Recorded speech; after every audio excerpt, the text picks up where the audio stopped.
ಮುಂದೆ ಯಾಕೆ ಇದ್ದಕ್ಕಿದ್ದಂಗೆ ಲೈವ್ ಬಂದಿದ್ರಿ, ಅಳ್ತಾ ಇದ್ರಿ, ಯಾರೋ ನಮ್ಮ ಮನೆ ಡೋರ್ ಹೊಡಿತಿದ್ದಾರೆ ಅಂತ ಎಲ್ಲ ಇದು ಮಾಡ್ತಾ ಇದ್ರಿ. ಡೋರ್ ಅಂದರೆ ಏನೋ ಶಬ್ದ ಮಾಡ್ತಿದ್ದಾರೆ, ಬರ್ತಿದ್ದಾರೆ ನಮ್ಮ ಮನೆ ಹತ್ರ ಅಂತ ಏನೋ ಹೆದ್ರುಕೊಂಡ್ಬಿಟ್ಟಿದ್ರಿ. ಯಾಕೆ ಲೈವಲ್ಲಿ? ಇಲ್ಲ ಅದೆಲ್ಲ ನಾನು ಬಂದಿಲ್ಲ. ಹೌದಾ? ಅಂದರೆ ಲೈಕ್ ನಾನು ಒಟ್ಟಿನಲ್ಲಿ ಅಳ್ತಿದೆ ಅಂದರೆ ಪೋಸ್ಟಲ್ಲಿ ಹಾಕಿದ್ರು, ಅದನ್ನು ನೀವು ನೋಡಿರ್ಬೋದು. ಅದು ಬೇರೆ ಮ್ಯಾಟ್ರು. ಅದು ಇವಾಗ ಹೇಳ್ತೀನಿ ನೋಡಿ. ಯಾರೋ ಫ್ಯಾನ್ ಅಂತ ಒಂದು ಹುಡುಗಿ, ಅವಳು ಇಸ್ಮಿ ಹಮ್ಮು ಅಂತ ಅವಳ ಹೆಸರು ಕೂಡ ಹೇಳೋಕ್ಕೆ ಇಷ್ಟಪಡ್ತೀನಿ. ಅವಳು ಗರ್ಲ್ ಅಂತ ಹೇಳೋಕ್ಕೆ ಇಷ್ಟಪಡಲ್ಲ. ಬಿಕಾಸ್ ಅವಳೇನು ಮಾಡೋಳು ಅಂದರೆ ಗ್ರೂಪ್ ಕ್ರಿಯೇಟ್ ಮಾಡಿದ್ದಾಳೆ. ಗ್ರೂಪಲ್ಲಿ ಬಂದುಬಿಟ್ಟು ಸುಮ್ಮನೆ ತಮೇಸೆಗೆ ನಾನೆಲ್ಲ ಟ್ರೋಲರ್ಸ್ ಬ್ರದರ್ ನಂಗೆ ಸಪೋರ್ಟ್ ಮಾಡ್ತಾರೆ. ಆ್ಯಕ್ಚುಲಿ ತುಂಬ ಟ್ರೋಲ್ಸ್ ನನ್ನ ಫಾಲೋ ಮಾಡ್ತಾ ಇದ್ದಾರೆ. ಅವರು ಕೂಡ ನಂಗೆ ತುಂಬ ಸಪೋರ್ಟ್ ಮಾಡ್ತಾ ಇದ್ದಾರೆ.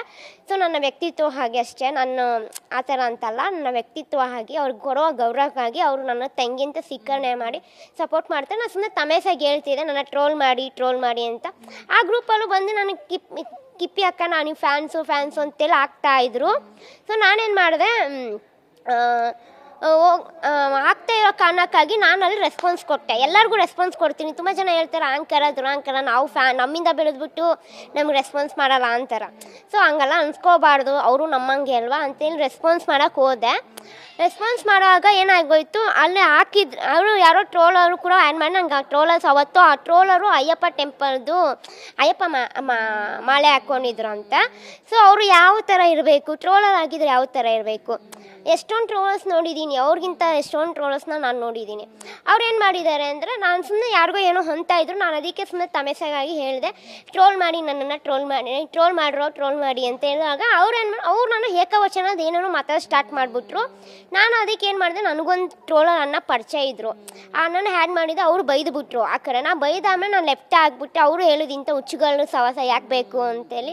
ಲೆಫ್ಟ್ ಆದಮೇಲೆ ಏನಾಗೋಯ್ತು ಅಂದರೆ, ಅವರು ಮತ್ತೆ ಹ್ಯಾಡ್ ಮಾಡಿದ್ರು. ಮತ್ತು ಯಾಕೆ ಟ್ರೋಲರ್ಸ್ನೆಲ್ಲ ಗುಣಿಸಿ ಬೈಸಿ ಹಂಗೆ ಹಿಂಗೆ. ನಾನು ಹೇಳಿದೆ ನೀವು ಯಾಕೆ ಈ ಥರ ಎಲ್ಲ ಮಾತಾಡಬೇಕು, ಅದಕ್ಕೆ ನಾನು ಟ್ರೋಲರ್ಸ್ನ ಆ್ಯಡ್ ಮಾಡಿದ್ದಷ್ಟೇ ಅಂತ ಹೇಳಿದೆ. ಸೊ ಹಂಗೆ ಹೇಳಿ ಆಮೇಲೆ ನಾನು ಅದನ್ನು ಅವರು ಹೋಗಿ ನಾವು ನಿಮ್ಮ ಅಭಿಮಾನಿ ಹಂಗೆ ನಾನು ಅವನ ಗ್ರೂಪ್ಗೆ ಹೋಗಿಲ್ಲ. ಇದು ಲೆಫ್ಟು ಆಗಿದ್ದಿಲ್ಲ, ಹೋಗಿಲ್ಲ. ಬಟ್ ಅವನು ಮಾಲೆ ಎಲ್ಲ ಬಿಚ್ಚಿ ಬಂದಿರೋ ವ್ಯಕ್ತಿ ಏನು ಮಾಡಿದ್ದಾನೆ, ಟ್ರೋಲ್ ಮಾಡ್ತೀನಿ, ಅವ್ಳಿಗೆ ಹಂಗೆ ಮಾಡ್ತೀನಿ ಹಿಂಗೆ ಮಾಡ್ತೀನಿ ಅಂತ ಎಗರಾಡ್ತಿದ್ದ. ಬಿಕಾಸ್ ನಾನು ಕೇಳಿಸ್ಕೊಂಡು ಸುಮ್ಮನೆ ಆಗಿದ್ದಾನೆ. ಯಾರನ್ನ ಏನೇನೋ ಎಂತೆಂಥವ್ರಿಗೆ ಏನೇನೋ ಇದೆಲ್ಲ ಏನು ಅಂತ ಸುಮ್ಮನೆ ಆಗಿದ್ದಾನಂತೆ. ಏನೋ ಪ್ರಾಬ್ಲಮ್ಗಳಿಗೆ ಸುಮ್ಮನೆ ನನ್ನ ಪರ್ಸ್ನಲ್ ವಿಷಯನೂ ಅವ್ರ ಹತ್ರ ಹೇಳಿದೆ. ಪರ್ಸ್ನಲ್ ವಿಷಯಗಳನ್ನು ಹೇಳಿದೆ. ಈ ಥರ ನಾನು ತುಂಬ ಪ್ರಾಬ್ಲಮಲ್ಲಿ ಇದ್ದೀನಿ, ನಾನು ಇಷ್ಟು ಕಷ್ಟಪಟ್ಟು ಬಂದು ನನಗೆ ಯಾಕೆ ಹಿಂಸೆ ಕೊಡ್ತೀರಾ ಅಂತ ನಾನು ಒಂದು ಬೇಜಾರಲ್ಲಿ ಹೇಳಿದೆ. ಏನೋ ಬೇಜಾರಲ್ಲಿದ್ದೆ ಪರ್ಸ್ನಲ್ ಆಗಿ, ಅದನ್ನು ಅಲ್ಲಿ ತೋರಿಸ್ಕೊಂಡಿದ್ದೆ. ಅದನ್ನು ಹಿಡ್ಕೊಂಡು ನಾನು ಗ್ರೂಪಲ್ಲಿ ವಾಯ್ಸ್ ಮೆಸೇಜನ್ನು ಹಿಡ್ಕೊಂಡು ಮತ್ತು ನಾನು ಏನು ಮಾತಾಡಿದ್ದೀನಿ ಅವ್ರನ್ನ ತಗೊಂಡೋಗಿ ಟ್ರೋಲ್ ಮಾಡಿದರು. ರಾತ್ರಿ ಟ್ರೋಲ್ ಮಾಡಿದಾಗ ನನಗೆ ಒಂಥರ ಆಗೋಯ್ತು. ಏನಪ್ಪ ಫ್ಯಾನು ಅಕ್ಕ ಅಂತೆಲ್ಲ ಕರ್ಕೊಂಡು ಫ್ಯಾನು ಅಂತ ಹೇಳ್ಕೊಂಡು ಈ ಥರ ಎಲ್ಲ ಬಂದು ಈ ಥರ ಎಲ್ಲ ಮಾಡಿದ್ರು ಅಂತ ನಮ್ಮಮ್ಮನ ಹತ್ರ ಹೇಳಿದೆ. ನಮ್ಮಮ್ಮನೂ ಕೇಳಿಸ್ಕೊಂಡು ನಮ್ಮಮ್ಮ ಆ ಗ್ರೂಪಲ್ಲಿ ಬಂದು ರಿಕ್ವೆಸ್ಟ್ ಮಾಡಿಕೊಂಡ್ರು, ಹೇಳುವಾಗ ನಮ್ಮಮ್ಮಂಗೆ ಅವ್ರು ರೆಸ್ಪೆಕ್ಟೇ ಕೊಟ್ಟಿಲ್ಲ. ಹೇಳ್ಬೇಕಿದೆ, ಒಂದು ತಾಯಿಗೆ ಮರ್ಯಾದೆ ಕೊಟ್ಬಿಟ್ಟು ಡಿಲೀಟ್ ಮಾಡ್ಬೋದು, ಆ ವ್ಯಕ್ತಿ ಇವಾಗ ಕೂಡ ಡಿಲೀಟ್ ಮಾಡಿಲ್ಲ.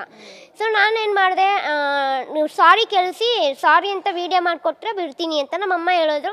ಸಾರಿ ತಾನೇ, ಪಬ್ಲಿಕಲ್ಲಿ ಬಿಡು, ಏನಾಗುತ್ತೆ ಪರಿಣಾಮ ನೋಡೋಣ ಅಂತೇಳಿ. ಅದಕ್ಕೆ ನಮ್ಮಮ್ಮನೂ ಬರ್ತೀನಿ ಅಂತ ಹೇಳಿದರು. ಅದಕ್ಕೆ ನಮ್ಮಮ್ಮನ ಕಡೆ ಸಾರಿ ಕೇಳಿಸಿ ಅದನ್ನೆಲ್ಲ ಡಿಲೀಟ್ ಮಾಡಿಬಿಟ್ಟೆ. ಬಿಕಾಸ್ ಆಫ್ ಕಾರಣ ಇಷ್ಟೇ, ನಮ್ಮಮ್ಮ ಬಂದಿದ್ರು ಒಂದು ರೀಸನ್ಗೆ ಡಿಲೀಟ್ ಮಾಡಿದೆ. ಮತ್ತು ನನ್ನ ತುಂಬ ಬೇರೆ ಚಾನಲ್ಗಳೆಲ್ಲ ಫೋನ್ ಮಾಡಿದರು, ಎಲ್ಲ ತುಂಬ ಕಡೆ ಹೋಗುತ್ತೆ, ಬೇಡ ಇದು ಆ ಒಂದು ಹೆಣ್ಮಗುದ ಫ್ಯೂಚರ್ ಇದೆ, ಅವ್ರ ಮನೇಲೂ ಒಂದು ಅಪ್ಪ ಅಮ್ಮ ಕಷ್ಟಪಟ್ಟು ಬೆಳೆಸಿದ್ದಾರೆ, ಅವ್ರು ಯಾರೋ ಏನೋ ಮಾಡ್ತಾರಂತೇಳಿ ನಾನು ಮಾಡೋಕ್ಕಾಗಲ್ಲ ಅಂತೇಳಿ ನಾನು ಬಿಟ್ಬಿಟ್ಟೆ. ನಾನು ಆ ಹುಡುಗಿಗೆ ಬುದ್ಧಿ ಇಲ್ಲ. ಆ್ಯಕ್ಚುಲಿ ಆ ಹುಡುಗಿ ಕರೆಕ್ಟಾಗಿದ್ದಿದ್ರೆ ಹ್ಯಾಡ್ ಲೆಫ್ಟ್ ಆದಮೇಲೆ ಮತ್ತೆ ಹ್ಯಾಡ್ ಮಾಡಿರೋದು ತಪ್ಪು. ಸೊ ಆ ಹುಡುಗಿಯಿಂದ ನನಗೆ ಪ್ರಾಬ್ಲಮ್ ಆಗಿದ್ದು. ಓಕೆ, ನೀವು ಹೋಗ್ತಿರೋ ದಾರಿ ಸರಿಯಾಗಿದೆ, ಯಾರಿಗೂ ಭಯ ಪಡಬೇಕಾಗಿದ್ದಿಲ್ಲ. ಸೊ ಕಿಪಿ ಕೀರ್ತಿ ಅವರು ಯೂಟ್ಯೂಬಲ್ಲಿ ಎಷ್ಟು ಅರ್ನ್ ಮಾಡ್ತಾರೆ ಅಂತ ಅಂದರೆ ಇವಾಗಾಗಿ ಸ್ಟಾರ್ಟ್ ಮಾಡಿದ್ದು. ಸೊ ನಾನು ಕರೆಕ್ಟಾಗಿ ವೀಡಿಯೋ ಕೂಡ ಮಾಡಲ್ಲ. ಆ್ಯಕ್ಚುಲಿ ಮನೇಲಿ ಸ್ವಲ್ಪ ಪ್ರಾಬ್ಲಮ್ಸ್ ಅದು ಇರೋದಕ್ಕೆ ಲಾಸ್ಟ್ ಇಯರ್ 10,000 ಬಂತು. ಅದು ನಾನು ನನ್ನ ಪರ್ಸ್ನಲ್ ಇದಕ್ಕೆ ನಾನು ಖರ್ಚು ಮಾಡ್ಕೊತೀನಿ. ನನಗೆ ಅಂತ ಮಾಡ್ಕೊಳ್ಳೋದ್ರಲ್ಲಿ ನಾನು ನಮ್ಮ ಮಮ್ಮಿಗಾಗಲಿ ನಮ್ಮ ಮನೆಗಾಗಲಿ ಏನಾದರೂ ಸ್ವಲ್ಪ ಖರ್ಚು ಮಾಡ್ಕೊತೀನಿ ಹಂಗೆ.